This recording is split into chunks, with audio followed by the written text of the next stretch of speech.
So you asked me if I could help you study the French Revolution, because this topic really isn't your favorite, and you have to prepare a presentation for your history studies.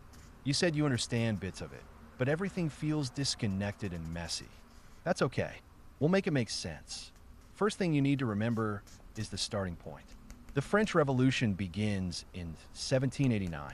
That's the year you should always come back to in your presentation. If you open with that, you're already doing better than half the class. Before we even get to the revolution itself, you should explain why it happened. France was in a serious financial crisis. The state was in debt, food was expensive, and a lot of people were struggling just to survive. You asked me why people were so angry, and honestly, it makes sense when you look at the social system. French society was divided into three estates. The first estate was the clergy, the second estate was the nobility, and the third estate was basically everyone else. And yes, the third estate paid most of the taxes. Farmers, workers, shopkeepers, people like that. The ones with the least money had the biggest burden. You said that already sounds unfair, and you're right.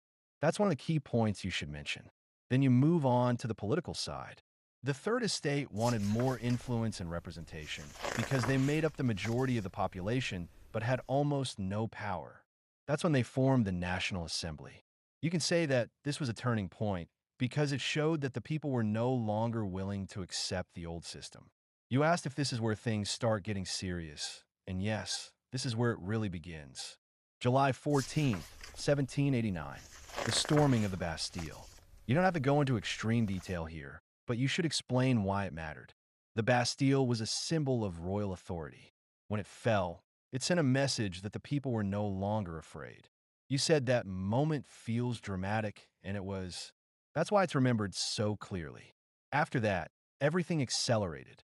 The monarchy slowly lost power, reforms were attempted, and tensions kept rising. You asked if this is where the king comes back into the story. Yes, Louis XVI tried to maintain control, but failed. Eventually, the monarchy was abolished, and the king was executed in 1793.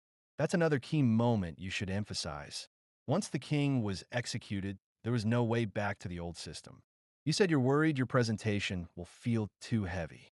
It won't, as long as you explain the causes, the main events, and the consequences clearly. You don't need to list every name or every date. Focus on why people revolted and what changed because of it. If you end your presentation by saying that the French Revolution influenced modern ideas of democracy, equality, and human rights, that's a strong conclusion. And yes, that's more than enough for a good grade.